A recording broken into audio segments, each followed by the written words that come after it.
Hello everyone, this is Belle, and today I'm bringing you a review of The Girl in the Spider's Web by David Lagercrantz. This is the fourth book in the Millennium series, originally started by Stieg Larsson with The Girl with the Dragon Tattoo, and it was picked up by a new author. Actually, very interesting story. There's a lot of politics behind it that I'll get into later in the review. But starting out with the plot, again, this is a series, so if you have not read The Girl with the Dragon Tattoo and the other two books, I highly recommend that you go back and start there. I have a review of The Girl with the Dragon Tattoo, and obviously there will be spoilers in this review for the other three books, even just like knowing which characters are alive. So I recommend that you go back and see those first. There will not be any spoilers in this video for The Girl in the Spider's Web. So, plotline, it's basic kind of crime thriller. There is a professor who is working on artificial intelligence, and his work is stolen, and then he's murdered, and there's a kid involved, and Lisbeth and Mikael Blomkvist are all tied up in the investigation, and that's basically all I can tell you without any spoilers. Like the previous Larsson books, this is a fairly complicated plot. There are a lot of moving pieces, lots of characters, and it's really hard to summarize that without giving away crucial details. Basically, murder, stealing technology, and an investigation, which sounds exactly like the previous three books, basically. Which is really basically what everyone says about this book. It's basically just a crime thriller. So that's one of the problems that I have with it as a departure from Larsson's type of writing, is that there's really no soul to it. There's no purpose. Stieg Larsson wrote his first three books, all seemed to have a drive. There was a purpose. He was speaking out against some Swedish political movement, or some some bias in the government, and they all had kind of an agenda, if that makes sense. This one doesn't. It's just a novel, which is fine if that's what you prefer, if that's what you enjoy. It's a good novel. Like I said, Lagercrantz followed with a lot of Larsson's complexity. He weaves in a bunch of characters. The pacing of the story is really good. He brings up some interesting points, and he makes it a little more global, which is a cool thing. He brings in some Americans and the NSA, and he makes some more global kind of cultural references like Marvel and the Avengers and things like that. So he's definitely playing to his wider audience a little bit, and that's probably a really smart move, frankly. But it does mean that it's a very different writing feel from Larsson's. He's not trying to copy Stieg Larsson, which is, I'm going to say right up front, I have a bias against other authors writing in a universe that's not their own. If they pick up a universe that someone else started and then they write in it, I just really don't like that. It doesn't feel natural to me. So I'll tell you right up front that I'm very negative about that, but it's a good book. I respect Lagercrantz for kind of sticking to Larsson's style, the multiple storylines all playing together, the kind of crime thriller. He did a great job with that. I think it's neat that he took his own take on it, that he brings a new voice to it.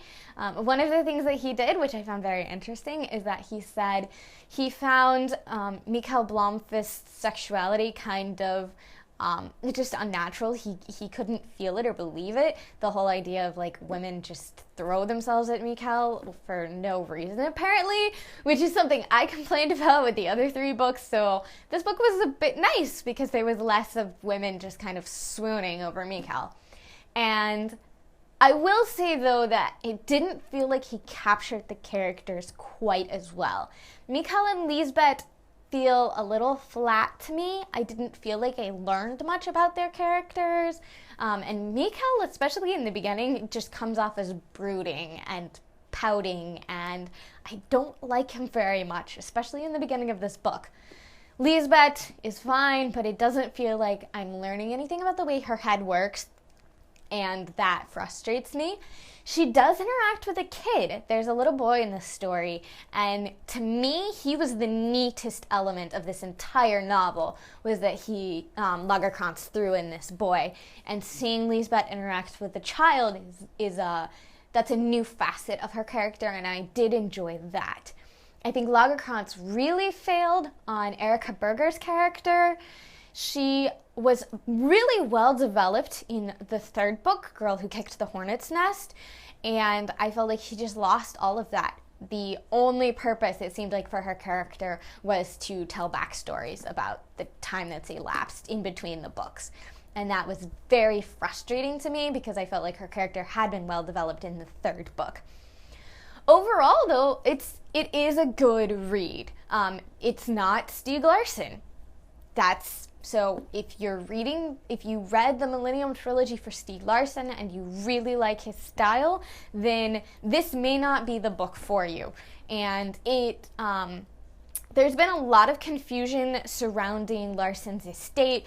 I think his father and his brother have control of it right now, but his partner, Eva Gabrielson, has some of his manuscripts and his notes. There is apparently a mostly finished manuscript for the fourth book that Larsson had written, and that this one is not based on that manuscript. As far as I know, it's just entirely Lagerkrantz's invention, which is, again, something I'm not really comfortable with, that Larsson had a vision for a fourth book, and that's not what got published, that's a very frustrating reality.